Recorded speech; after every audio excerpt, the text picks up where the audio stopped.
I'm sure we all have that one friend, or that one person, who seems to have just too much free time on their hands, and every once in a while they will show you what they've been working on. And that frankly only leaves you scratching your head.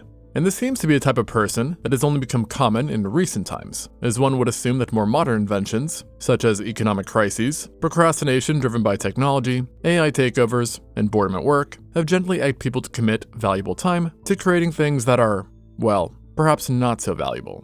No judgment though. However, as it turns out, it seems that your one buddy isn't a novelty of present times. There has apparently always been that one very interesting individual, seeing that over the years archaeologists and anthropologists have stumbled upon a multitude of ancient discoveries that seemingly have no rhyme or reason. Or at least, we haven't discovered it yet. But yet, despite that, these things clearly took quite a bit of time, effort, and in some cases, resources, proving that we pretty much have always been the strangest species around. And something that I think makes this point inarguable is balls. No, I'm serious. Balls. And not just any balls, but big balls. And no, this isn't a crass joke, but rather a reference to the stone spheres of Costa Rica, which are exactly like what they sound. Round, smooth, giant stone balls. And there is lots and lots of them, coming in just about every size, but pretty much always the same shape. A smooth sphere. A bit confused? Yeah, me too. So let's just start from the beginning. The existence of these stone spheres, named bolas de piedra by locals, first came to light back in the 1930s, when the United Fruit Company, which is, yes, a real name, were jungle clearing within the Costa Rican canton of Osa in order to create banana plantations. And while cutting down brush, a group of workers stumbled upon these strange objects. At first, the workmen were pretty confused by the discovery, which is pretty understandable, and used bulldozers and heavy equipment to push them around, resulting in some of the spheres being destroyed.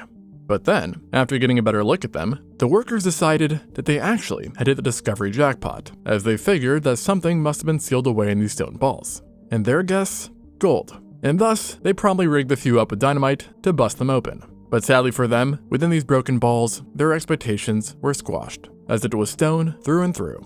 But this didn't stop them, and they kept blowing up more balls and balls until authorities intervened, deciding that enough balls were destroyed for now. And once the commotion had died down, it didn't take archaeologists long to deduce that this was a pretty unique discovery. And that's, my friends, where the real research began. In total, it seemed that around 300 of these balls were created, and that most were made of gabbro, basically basalt but coarse-grained, while a few were made of limestone, and then a handful of sandstone. And they didn't just range in material, but as I mentioned, size too.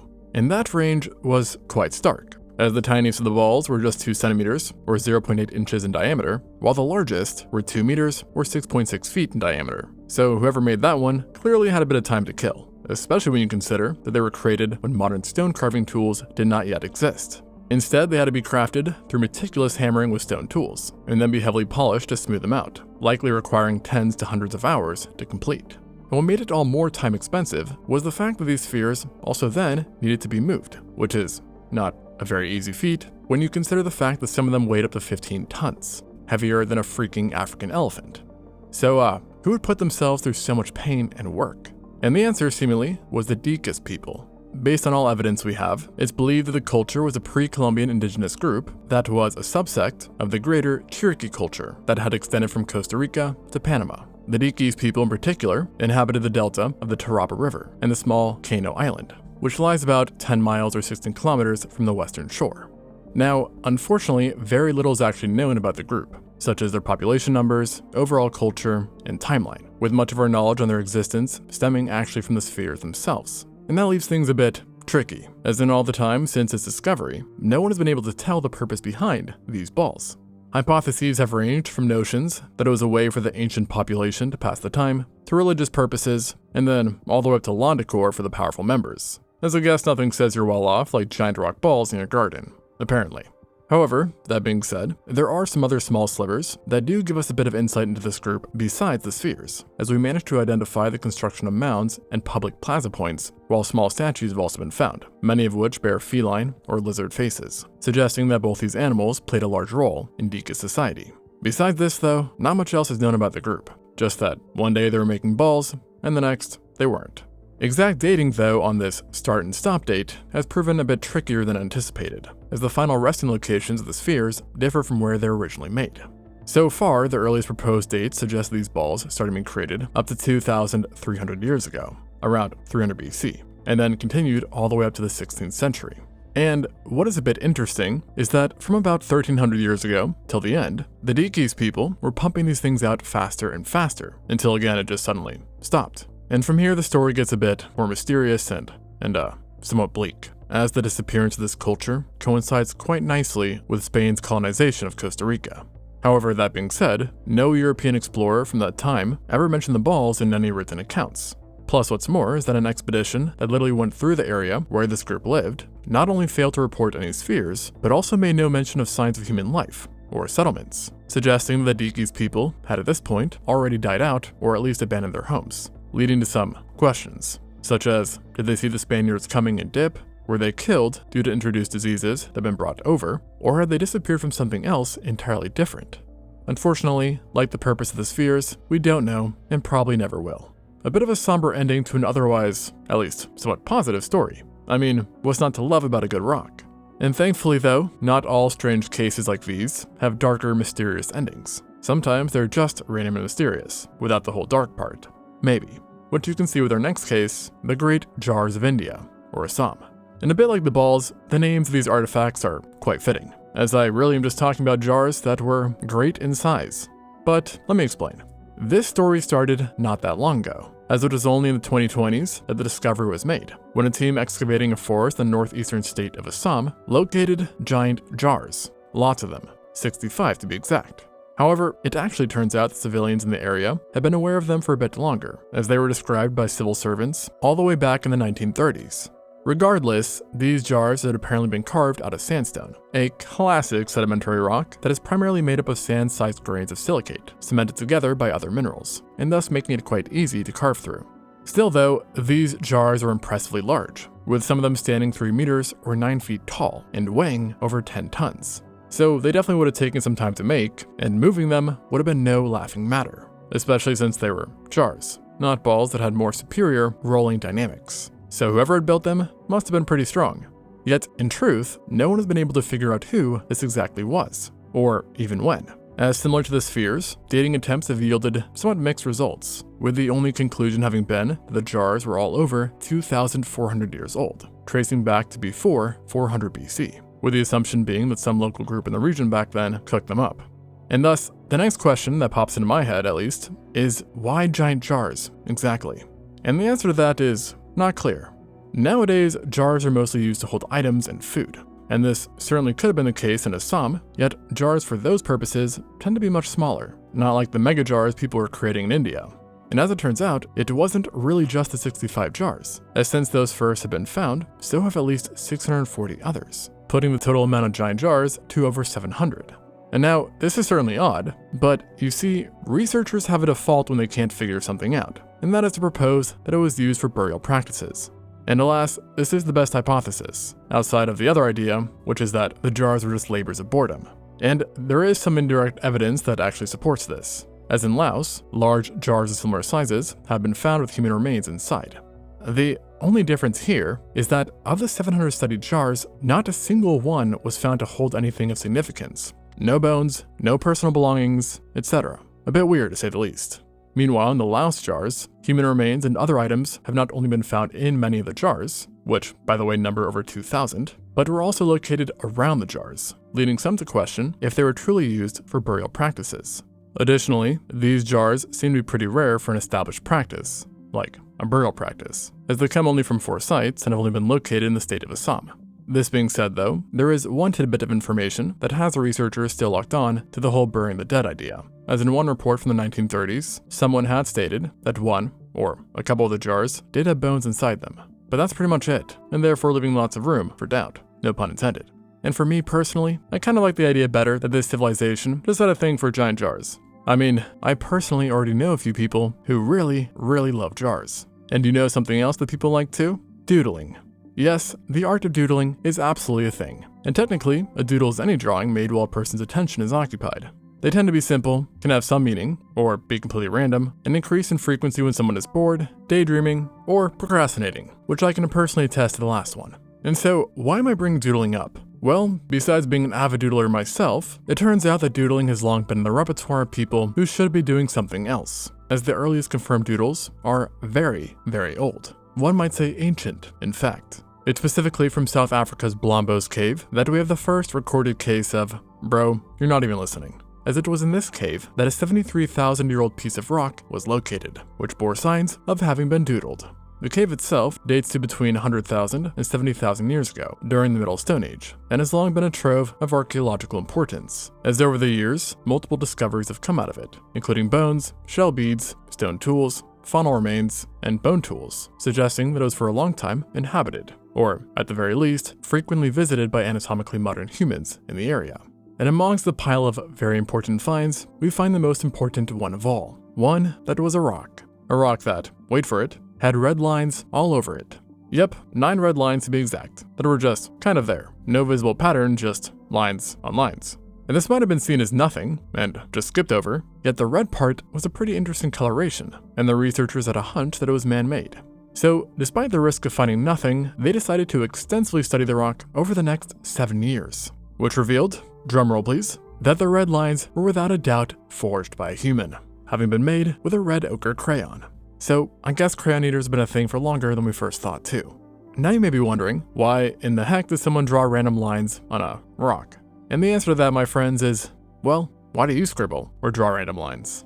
And it's currently believed that the artistic individual who did it simply doodled for the heck of it. However, they did note that the lines suddenly stopped at the corners of the rock, suggesting that when this prodigy first made this masterful doodle, they had done so on a bigger piece of rock. So who knows what had truly been cooking up. Whatever the case though, this doodler not only holds the title for the oldest doodle by Homo sapiens, but also the first known case of modern humans drawing in pretty much any capacity. So hats off to Michelangelo here. And as it so turns out, it wasn't just our kind that has a bit of randomness in them, as another member of our genus did a bit of abstract art in their free time too, and might have done so far earlier than we first thought possible, as there is one potential case of a Homo erectus dabbling in the art of randomness, and it has to do with the pseudodon. Now, when I first heard this name, I was picturing some sort of mammoth-like animal, yet in reality, pseudodon is a still living species of freshwater mollusk that is endemic to Southeast Asia.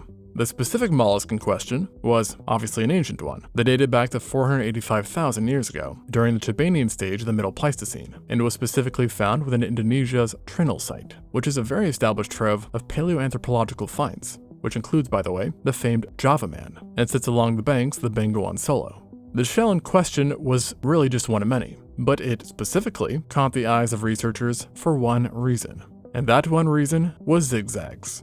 I know, mind-blowing. But no really, it was a breakthrough discovery for multiple reasons. You see, the Trinil site had long been known to have been the home for various groups of Homo erectus, which is one of our ancestors, and a human species well known for having done many things first, such as building houses.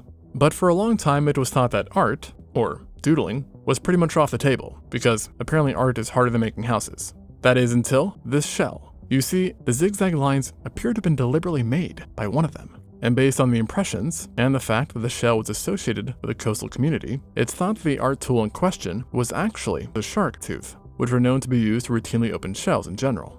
The other observation was that the shell was engraved in just one single session, which really just speaks of their immense amount of talent. Now, you'd think that a simple zigzag on a shell would be pretty harmless, yet the discovery ultimately cooked up quite the fiery debate, primarily because for a long time, such an action was believed to be outside the realm of possibilities for the erectus, given its cognitive abilities, leading to questions such as, how smart were they really? Were there other cases of them being just, well, goofballs? And what exactly is the function of a zigzag shell? And regarding the latter question, we don't know, but many believe it was just a thing that one did.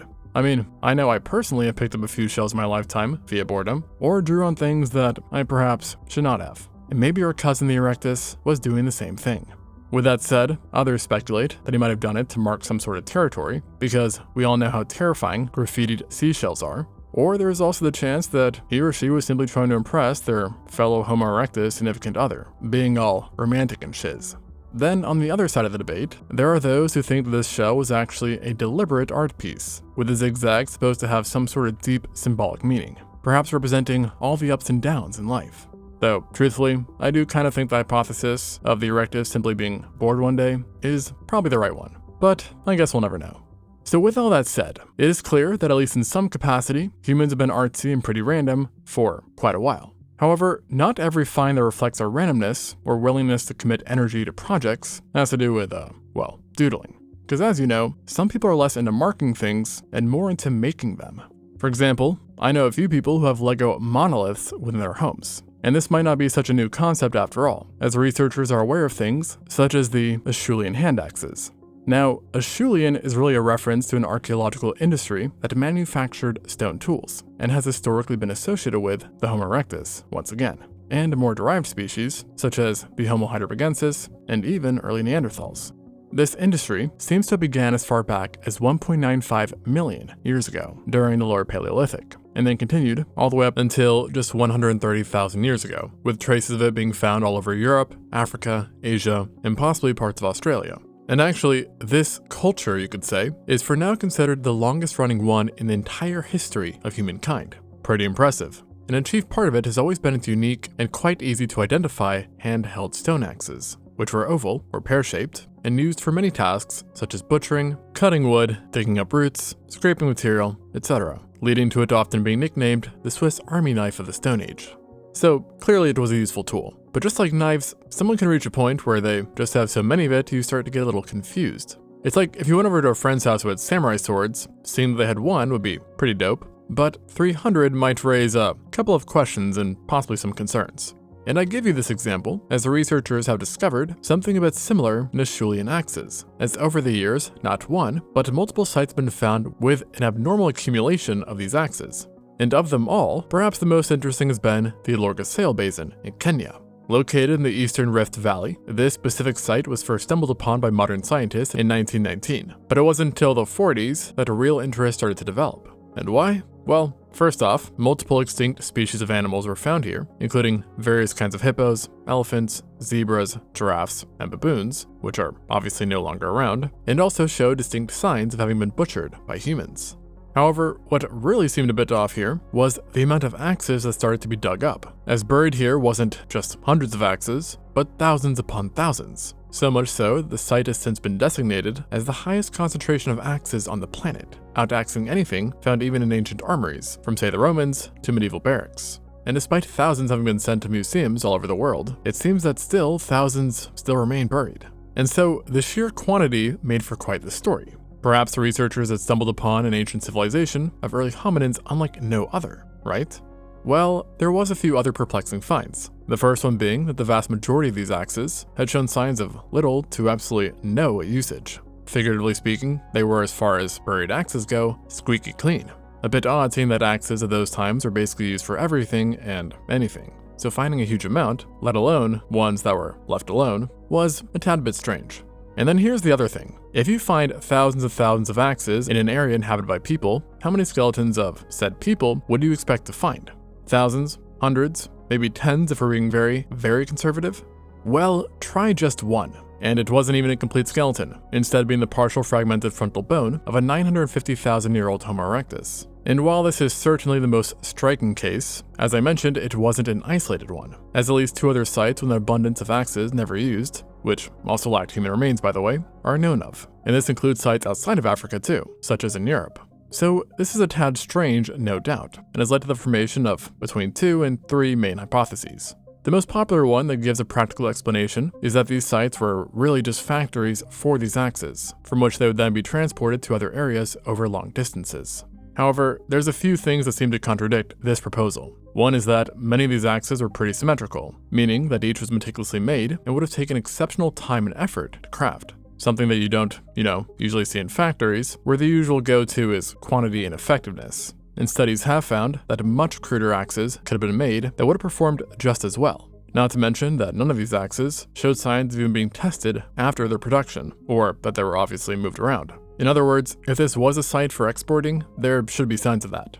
And similarly, there is no clear production zones in the site either, because as you know in factories, there are usually designated areas for various stages and for waste. But here, nada. There's also the point that these kind of sites are unique to the Acheulean. Nothing like them, i.e. mass-produced symmetrical tools, are seen elsewhere, even when you do extend the search to include non-axe equipment. And thus, this has led to the other idea, that the hand axes in question were just kind of a thing during the Stone Age, and that these large piles were more associated with someone going, "Hey girl, check out my hand axe collection, pretty nice, right?" Instead of it being a prehistoric factory.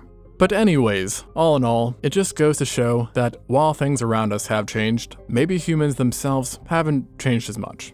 Thanks for watching, and until next time on Extinct Zoo.